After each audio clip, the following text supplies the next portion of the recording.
ቦታው በሚረብሽ ጸጥታ ተውጧል። ያንግ የተባለ አንድ ታላቅ ሳሙራይ ረጅሙን ሰይፉን መሬት ላይ እየጎተተ ፊታቸውን በጭንብል የሸፈኑ ነፍሰ ገዳዮች አጠገብ ደረሰ። እንደ ተክሎ አድብተው እየጠበቁት ነበር። ያንግ ቅንጣት ታክል ፍርሃት በፊቱ ላይ አይነበብም።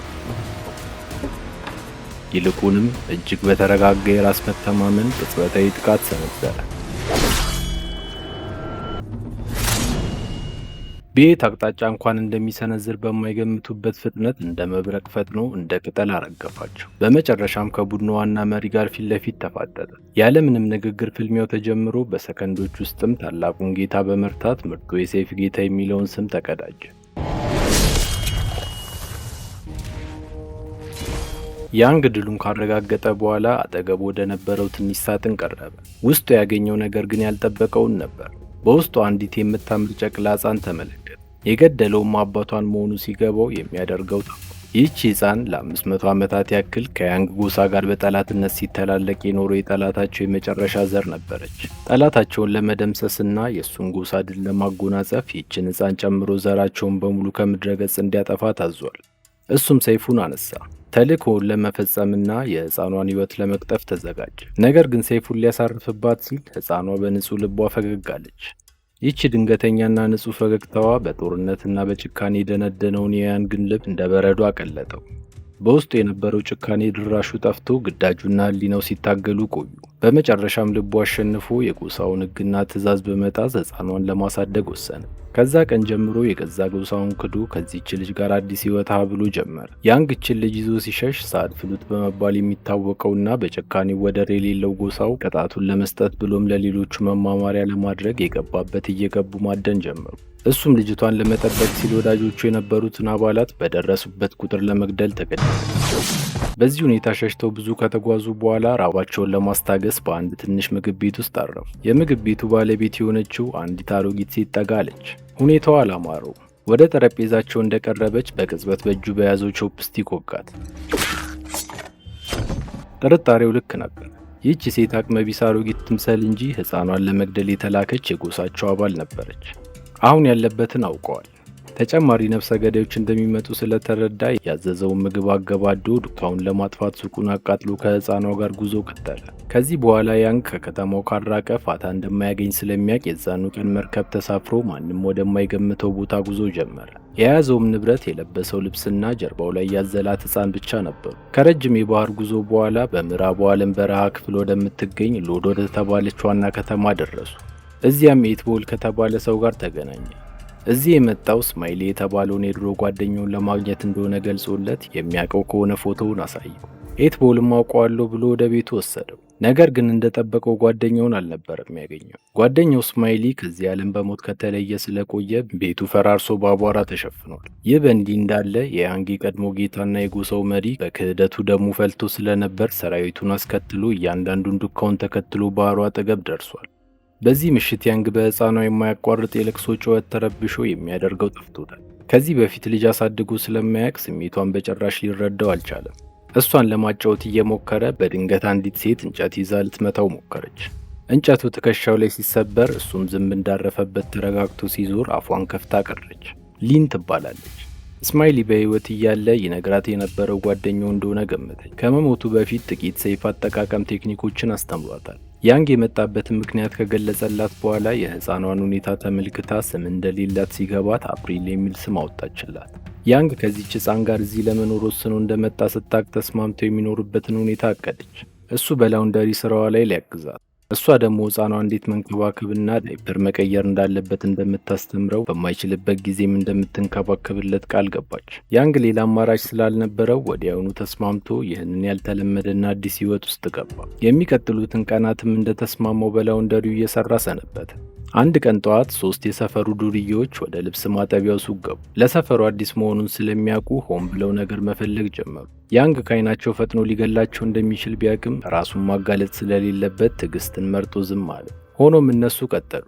ነገሩ እየባሰ ሲሄድ ኤትቦል እንደ ዕድል ሆኖ ደረሰላቸው። ጣልቃ ገብቶ ማሰቢያቸውን ጥፍንግ አድርጎ ሲይዛቸው እነሱም እያቃሰቱ ሱቁን ለቀው ሮጡ። ሁኔታው ከተረጋጋ በኋላ ትከሻውን መታ አድርጎ አንዳንዴ ዘና ማለት እንዳለበት በመንገር አካባቢውን ሊያስጎበኘው እንዳሰበ ገለጸለን። በእግራቸው እየተጓዙ ስለ ከተማዋ ታሪክ አጫወተው። ይቺ አሁን ወና የሆነችው ከተማ ድሮ በሰርከስ ትርኢት የምትታወቅና ደማቅ ከተማ እንደነበረች ነገረው። ዓመታት እያለፉ ሲሄዱ ግን ሰዎች መጎብኘት በማቆማቸው ሰርከሱን ለመዝጋት ተገደዱ። ከተማዋም ተወለገች። ይሁን እንጂ አሁን አንዳንድ ነዋሪዎች የድሮውን ክብር ለመመለስና ሰርከሱን እንደገና ለማቋቋም ተስፋ ሳይቆርጡ እየሰሩ ይገኛሉ። ምንም እንኳን ጎብኚዎች ባይኖሩም ህልማቸው ግን አልሞተም። ቀናት እየገፉ ሲሄዱ እድሜ ልኩን መግደል ብቻ ያውቅ የነበረው ያንግ በህይወት ውስጥ ሊማራቸው የሚገቡ ሆኖም የማያውቃቸው ብዙ ውብ ነገሮች እንዳሉ ተገነዘበ። በዚች አዲስ ከተማ ውስጥ እንደ ልብስ ማጠብ፣ አበቦች ማሳደግ እንዲሁም ውብ አትክልት ስፍራን መንከባከብ የመሳሰሉ ክህሎቶችን ተማረ። ከዚህም በላይ ከአካባቢው ሰዎች ጋር ወዳጅነት መመስረት ጀመረ። ይህም የሰው ፍቅርና ክብር ምን ማለት እንደሆነ አስተማረው። የያንግ ህይወት ቀስ በቀስ ተቀየረ። በአንድ ወቅት በደም የጨቀየው እጁ አሁን ህይወትን በመንከባከብ ተጠመደ። ቀድሞ በገዳይነት መንፈስ ይታወቅ የነበረው አእምሮ አስቦት የማያውቀውን ሰላምና ፍቅር ማጣጣም ጀመረ። ነገሮች በዚህ ቀጥለው አንድ ቀን ከኤትቦል ጋር እየወራ በነበረበት ሰዓት ሊን ወደ መቃብር ስፍራው ሄዳ አበቦችን ስታስቀምጥ ተመለከተ። ነገሩ ግራ ስላጋባው ማን እንደሞተባት ጠየቀው። እሱም የሊንን ልብ የሚሰብር አሳዛኝ ታሪክ ነገረው። ከዓመታት በፊት ከተማዋ ገና ሳትፈራርስ ጨካኝ ሽፍቶች አካባቢውን ወረሩ። ነዋሪውን ሲያሳቅቁ ከቆዩ በኋላ ሊን በሽፍቶች ተይዛ ለቡድኑ መሪ ተሰጠች። መሪው ግላዊ ስሜቱን ለማርካት መታገል ሲጀምር ግን ድንገት ከእጇ አምልጣ የፈላ ውሃ ደፍታበት እግሬ አውጭኝ አለች። እሱም ተከትሏት በመውጣት ተኩሶ ሲመታት አባቷ በደበ ነፍስ ወደ ወደቀችበት ተንደረደረ። በዚህ ሰዓት ነበር ህይወቱን የቀጠሉ። አረመኔው ግን በዚህ ብቻ አላበቃም። እናቷና ታናሽ እህቷን ሳይቀር ቦታው ላይ ገሏቸው ብቻዋን አስቀራት። ይህም በህይወቷ ላይ የማይሻር ጠባሳ ጥሎ ነበር ያለፈው። ማንም ከዚህ ክስተት በኋላ ፊቷ ላይ ፈገግታ ደግሞ ይታያል ብሎ የጠበቀ አልነበረም። ያንግ በሰማው ታሪክ በጣም ነበር ያዘነው። ይህ ሁሉ ቢደርስባትም ሊን እጅ ሰጥታ አልተቀመጠች። ከዚያች ቀን ጀምሮ ልቧ በበቀል እሳት መንደድ ጀመረ። ቤተሰቦቿን የገደለውን ሰው ለመበቀል ቃል ገብታ ቀን ከሌት ቢላ እየወረወረች ኢላማዋን ለማስተካከል መለማመድ ቀጠለች። ያንግ በሊን ጥንካሬ በጣም በመደመሙ የቢላ ጥበቧን በላቀ ጥበብ እንዴት መወርወር እንዳለባት ሊያስተምራት የዛኑ ቀን ወሰነ። አይኖቿን በጨርቅ ሸፍኖ ከኢላማው ፊት ለፊት ቆመ። ይህንን ያደረገው በደመ ነፍሷ እንድትመራና በራስ መተማመን መንፈሷ እንድታዳብር ነበር። እሷም መጀመሪያ ላይ ብትፈራም ያንግ በሚሰጣት የሞራል ጥንካሬ ተበረታታ አይኖቿ እንደተሸፈኑ ቢላዋን ወረወረች። በአስደናቂ ሁኔታ ጫፉን ሳትነካው ኢላማውን በትክክል መታች። ከምንም በላይ ግን ድፍረቱ አስደንቋታል። ከዛን ቀን ጀምሮ ስለሱ የበለጠ ማወቅ ፈለገች። ከሚታየው በላይ ችሎታ እንዳለው በመገመት ዞር ሲልላት ጠብቃ ከኋላ ሆና አፕሪል ላይ ድንጋይ በመወርወር ፈተነችው። እሱም ዞር ሳይል በአየር ላይ ድንጋዩን በመያዝ በይበልጥ አስደነቃት። በዚያ ምሽት ሊናውንም በያንግ ማንነት ተገርማ የሚያለቅሰው ዋሽንት ወይም ሳድ ፍሉት የሚለው ጎሳቸው ስም ከየት እንደመጣ ጠየቀችው። እሱም ሰይፋቸው የአንድ ሰው አንገት ሲቆርጥ ከሚወጣው ዋሽንት ከሚመስል የሰው ጣር ድምፅ ነው ብሎ አስረዳት። ይህንን ተከትሎ ሊን ከእናቱ ያተረፈችውን የአንገት ጌጥ በስጦታ መልክ ሰጠችው። እሱም በበኩሉ አጠር ያሉ 2 ሰይፎችን አበረከተ። ሊን በደስታ ፈንድቃለች። አንስታ ከግራ ቀኝ እያወዛወዘቻቸው ባለበት ሰዓት የያንግን ዝነኛውን ሰይፍ ተመለከተች። ሰፍ ብላ ልትመዘው ሞከረች፣ ግን አልቻለችም። እንዳይከፈት አድርጎ ድብና አድርጎ አሽጉል። ይህንን ያደረገበትን ምክንያት የገደላቸው ሰዎች የነፍሳቸው ጩኸት እንዳያመልጥና መገኛቸውን ለጎሳቸው እንዳይጠቁም እንደሆነ ነገራት። ሰይፉን ከመዘዘ የጎሳው አባላት ያሉበትን አውቆ ያድኑታል። ይህም በቃኝ ወዳለው የጨለማ ህይወቱ ይመልሰዋል። ይህ በእንዲህ እንዳለ የጎሳው መሪና ተከታዮቹ እንደማይጠፋ ጥላ ማደን ቀጥለዋል። እሱም ቀኑን ሙሉ ሊን የሰይፍ ጥበብ በማስተማር ተጠምዷል። መሸነጋ ሳይሉ ስልጠናው ቀጥሎ በጊዜ ሂደት ግንኙነታቸው እየጠበቀ ሄደ። በዚህ ቀን ምሽት ግን ሳያስበው ሳመችው። በፍቅር ህይወት ልምድ የለውም። ስሜቱ አዲስ በመሆኑ በድንጋጤ በረዶ ሆኖ ቀረ። ግን በውስጡ አንድ ደስ የሚል ሙቀት ተሰማው። እጁንም ወደ ከንፈሩ በመውሰድ ይህንን እንግዳ ስሜት ለማጣጣም ሞከረ። ይህ ሰላማቸው ግን ብዙም አልቆየም። ቤተሰቧን የጨረሱት እነዚያ ጨካኝ ሽፍቶች በሚቀጥለው ቀን ወደ ከተማዋ ተመለሱ። ነዋሪዎቹ ሊንን ካገኟት እንደማይምሯት ስለሚያውቁ ቀድመው ደበቁ። ሽፍቶቹም ገብቷቸዋል። በዚህ ምክንያት ንዴታቸውን በነዋሪው ላይ መወጣት ጀመሩ። የከተማውን ኮሜዲያን እንደ ኢላማ መለማመጃ እየተጠቀሙበት ሰካራሙንም በገመድ አስረው በፈረስ እየጎተቱ አሰቃዩአቸው። ሊን ይህንን ጭካኔ ዝም ብላ ማየት አቃታት። መሪውን ስታየው ደግሞ በንዴት ጦዛ ከተደበቀችበት ልትወጣ ሞከረች። ነገር ግን ኔትቦልና ሌሎቹ ለራሷ ደህንነት ሲሉ አሰሯት። ያንግም አደጋውን በመረዳት የሰጣትን ሰይፍ ቀማት። ውስጧ የሚንገበገበው ሳግ ግን ገመድ ሊያቆመው አልቻለም። ዞር እንዳሉላት በጫማ ውስጥ በደበቀችው ቢላ ገመዱን በጥሳ መለጠች። የሽፍቶቹ መሪ ንጹሕና ነጭ የሆነ ጥርስ ያላት ሴት የመፈለግ አባዜ ነበረበት። የከተማውን ሴቶች አሰልፎ ጥርሳቸውን በየተራ መመርመር ጀመረ። በፍለጋው አንድ ባልና ሚስት አግኝቶ ሚስቱን ወዲያውኑ ወሰዳት። ባልየው እባክህ ማረን ብሎ ቢለምነውም የጨካኝ ሽፍታ ግን ሁለቱንም ተኩሶ ገደላቸው። ሁለት ሴት ልጆቻቸውን በዛው ቅጽበት ወላጅ አልባ አደረጋቸው። በዚህ ብቻ ግን አላበቁም። የቀሩት ደግሞ አይናቸውን በእነዚህ ልጃገረዶች ላይ ጣሉ። የገላ መታጠቢያ ገንዳ ውስጥ ከተዋቸው ታጥበው እስኪጨርሱ ድረስ ተሰብስበው እየጠበቁ ባሉበት ሰዓት ሊን ደማቅ ቀይ ቀሚስ ለብሳ ብቅ አለች። ውበቷ ዓይን የሚስብ እንደሆነ እርግጠኛ ነበረች። ሆን ብላ የሽፍቶቹ መሪን ትኩረት በመሳብ ወጥመዳ ውስጥ ልትከተው አቅዳለች። ይህ በእንዲህ እንዳለ ሊን ማምለጧን የተረዱት ነዋሪዎች በፍጥነት ወደ ላውንደሪው ሄዱ። በቀሏን ልትወጣ ወደ ሽፍቶቹ እንደሄደች ሲያውቁ ያንግ ከባድ ውሳኔ ላይ ደረሰ። እሷን ለማዳን የተዘጋውን በሩን መክፈት ግድ ሆነበት። የተረገመውን ሰይፉንም ከረጅም ጊዜ በኋላ ከፈተው። ሰይፉ ከሰገባው ሲወጣ እንዳለውም ከዚህ በፊት በሰይፉ ያለቁት የሺ ነፍሶች ጩኸትና ሰቆቃ አካባቢውን አናወጠ። ይህ አስፈሪ ድምፅም የሳድ ፍሉት ጎሳ ዋና መሪ ጆሮ ውስጥ ጥልቅ አለ። ወዲያው ነበር ያለበትን አድራሻ ያወቀው። ሰራዊቱን በአስቸኳይ ሰብስቦ ወደ ስፍራው እንዲንቀሳቀሱ አዘዘ። ወደ ሊን ስንመለስ መሪውን ለመግደል ተዘጋጅታ በቀስታ እየጠበቃት ወደ ነበረበት ክፍል ገባች። ነገር ግን እቅዷ እንዳሰበችው አልሄደም።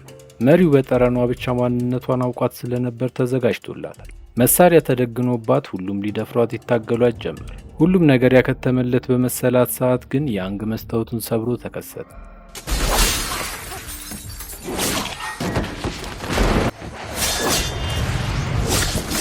መሪው ባየው ነገር ደንብሮ እግሬ አውጪኝ ቢልም ብዙ መራቅ አልቻለም ነበር። ሊን ቢላዋን ወርውራ ከፈረሱ ላይ ጣለችው።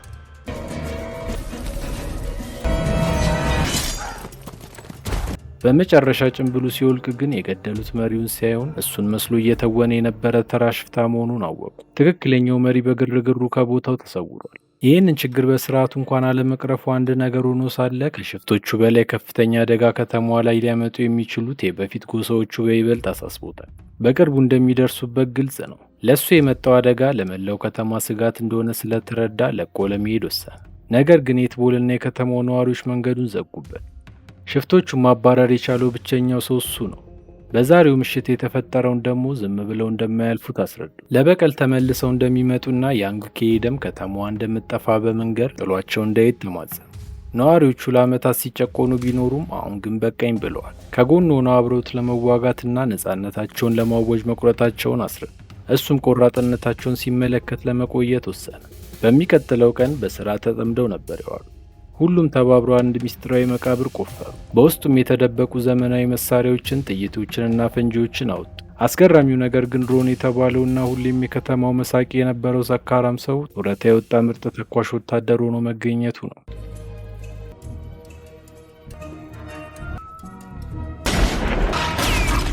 በዚያች ሌሊት ያንግና ሮን በፍርስራሽ ውስጥ ተቀምጠው የህይወት ታሪካቸውን አወሩ። ሮን አንዲት ሴት ህይወቱን እንደቀየረችለትና ከወንጀል ዓለም እንዳወጣችው ስሜታዊ ሆኖ እየተረከለት ታሪኩ ልቡን ነካው። ወዲያው ሊንን ፈልጎ በማግኘት ቀደም ሲል የቀማትን ሰይፎች መልሶለት ለሚመጣው ጦርነት አዘጋጃት። በማግስቱ ጠዋት የከተማው ደውል አቃጨለ። ጠላት እየገባ ነው። ሁሉም ቦታቸውን ይዘው ሲጠባበቁ ያንግ ከፊት መስመር ላይ ሰይፉን መዞ ቆመ። ሮን ደግሞ በረጅሙ ቆጥ ላይ ስናይፐሩን ጠምዶ ተዘጋጀ። ሽፍቶቹ እንደደረሱ ባልጠበቁት ተኩስ አጣደፏቸው።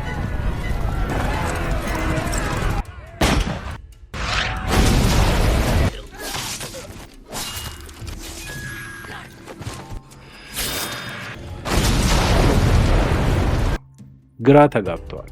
ሰላማዊው ህዝብ በአንድ ሌሊት እንዴት ወደ ጦር ሰራዊት እንደተቀየሩ አልገባቸው። ሮን እየተኮሰበት የነበረው ቁጥ ለእነሱ አደገኛ መሆኑ ስለገባቸው መጀመሪያ ወደሱ ተረባረቡ። እሱ ግን በብልሃት በማምለጥ ቁጡን ወዲያውኑ በፈንጂ አፍርሶ ብዙዎቹን መቀነስ ቻለ። ጦርነቱ ገና አልበረደም። የተረፉት ሽፍቶች እንደገና ጥቃት ሰነዘሩ። የተወሰኑም ነዋሪዎች ህይወታቸው አልፏል። የቀሩትም ለነፍሳቸው ሳይሳሱ እየተዋጉ በዚህ መሃል አስፈሪ ኒንጃዎች በማይታመን ብቃት በየጣራው ላይ ሰፈሩ።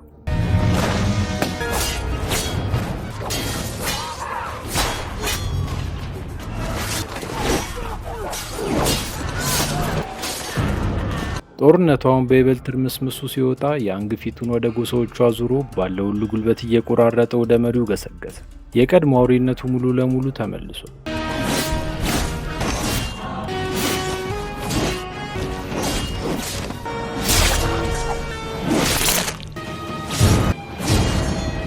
አሁን ግን እንደ ቀድሞ ድክመት አልባ አይደለም። የሚወዳቸው ሰዎች አሉ። ለዚህም ቀድሞ የነሱን ደህንነት መጠበቅ ስላለበት ሊንና አፕሪልን ይዞ ወደ ላውንደሪው ገሰገሰ። አፕሪልን ለኤትቦል አደራ በመስጠት ወደ ውጊያው ተመለሰ።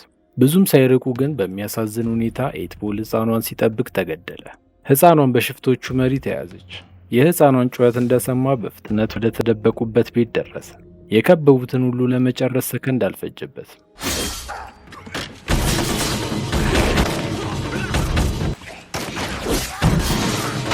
መሪያቸውን ግን ለሊን በስጦታ መልክ አበርክቶላት ወደ ራሱ ጦርነት ተመለሰ።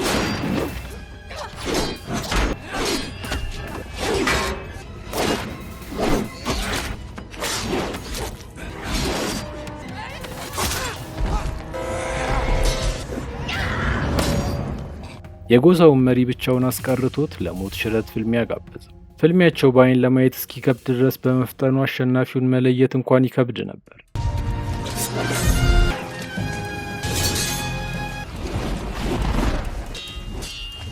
በመጨረሻ መሪው ሲንበረከክ ግን ውጤቱ ግልጽ ሆነ። ያንግ በአንድ ወሳኝ ምት አንገቱን አግኝቶት ጦርነቱ ሲጠናቀቅ ለሊንና ለተረፉት ነዋሪዎች ስንብት ለማድረግ ተገደደ። የቀረውን ዘመኑን ከነሱ ጋር ማሳለፍ ውስጡ ቢፈልግም የእሱ በዚህ መኖር የሚወዳቸውን ሁሉ አደጋ ውስጥ እንደሚከት ያውቃል። የእባቡን አንገት ቢቆርጠውም በቦታው ሌላ መተካቱ አይቀሬ መሆኑን አስረድቶ ተሰናበታቸው። ሊንም አምርራ እያለቀሰች እውነታውን ከመቀበል ውጪ ሌላ አማራጭ አልነበራት። እስከ መጨረሻው ስለተከታተላችሁኝ አመሰግናለሁ። ምንም አይነት ሀሳብና አስተያየት ካሉት ኮሜንት ላይ ለማስቀመጥ ወደ ኋላ ይበሉ። ቪዲዮውን ላይክ እና ሰብስክራይብ በማድረግ ያበረታቱን። አመሰግናለሁ።